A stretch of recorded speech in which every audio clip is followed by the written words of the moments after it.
November 2020, Polda Jawa Timur, Direktorat Reserse Kriminal Umum melakukan pengungkapan terkait laporan masyarakat pada sekira 10 Agustus 2020, yaitu tentang adanya penipuan dan penggelapan sebagaimana diatur dalam KUHP. Ya. Bagaimana motifnya? Motifnya melalui investasi ilegal atau juga disebut investasi bodong. Ya. Ada perwakilan pelapor sebanyak 1 orang mewakili 15 orang. Ke-15 orang ini sudah menginvestasikan kepada tersangka sebanyak 15 miliar. Ya, berarti masing-masing per orang 1 miliar ataupun juga kurang ataupun lebih, akumulasi semuanya nilainya total ada 15 miliar. Kemudian pada saat ini diketahui penyidik telah melakukan pengungkapan dan menetapkan seorang tersangka atas nama PP inisialnya, umur 39 tahun, alamat domisili yaitu Kediri. Ya. Rata-rata untuk korban dulunya pernah satu karyawan di suatu perusahaan Bank Jatim, dan yang bersangkutan juga pernah dulunya ya, bekerja sebagai karyawan Bank Jatim. Maka dengan bermodalkan kepercayaan kepada tersangka, para korban memberikan investasinya di operasional investasi yang ilegal ataupun bodong, tidak ada perizinan. Sejauh ini penyidik juga telah melakukan penyitaan seperti yang rekan-rekan ketahui dari media maupun pemirsa sekalian. Ada beberapa dokumen lengkap ya, dari mulai BPKB, buku rekening tabungan ya.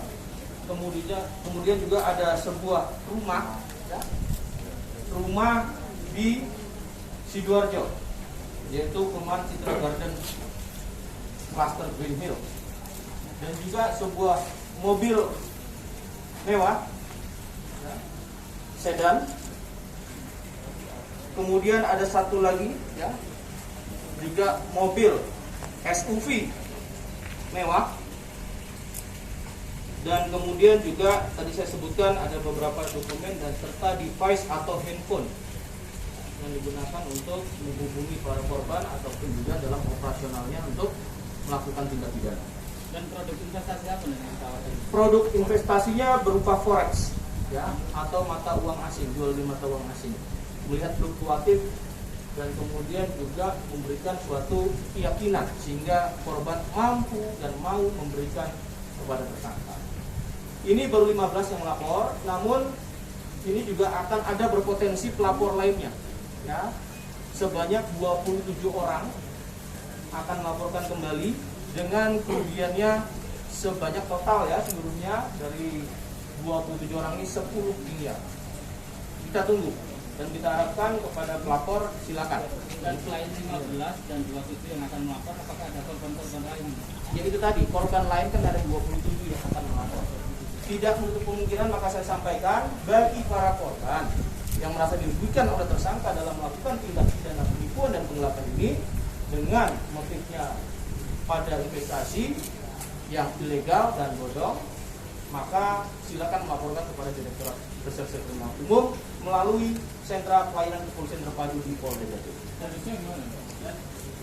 Mata uang asing, ya, fluktuatif mata uang asing dijanjikan keuntungan dari situ yaitu sejumlah 5-6%, namun kenyataannya tidak. Dan bekerja sendiri atau terkait dengan sindikat yang lain? Sejauh ini proses masih berjalan ya. Dan sejauh ini juga penyidik sudah menetapkan 1 orang tersangka. Baik, Dan dan ini kan korban sama tersangka saling mengenal dan karena mereka pernah bekerja di satu perusahaan yang sama. Tawaran apa dan sehingga si korban ini mau memberikan Diantara dengan bermodalkan saling kenal, maka ada suatu trust, kepercayaan. Dalam kasus penipuan, unsur salah satunya kan adalah mampu meyakinkan orang lain dengan tipu daya, ya, kemudian orang lain atau korban menyerahkan asetnya kepada tersangka dengan iming-iming keuntungan 6-7% berbasis atau kamuflasenya adalah investasi dengan mata uang asing dan kemudian memberikan keuntungan. Seperti itu, namun kenyataannya tidak. dan Dimulai- korban sempat mendapatkan hasil atau memang dari awal memang Sejauh ini belum ada hasilnya. dimulai sejak tahun berapa ini dan terungkapnya? Laporannya itu sekira tahun 2020 bulan Agustus, namun kejadian sejak tahun 2016 ya. 2016 ya. Nen? Ya. Sampai dengan 2018 bervariatif dari yang 15 pelaku. Ada perjanjiannya kira-kira? Ada, pasti ada. Maka dokumen-dokumen tadi sebagai suatu pegangan penyidik sebagai alat bukti.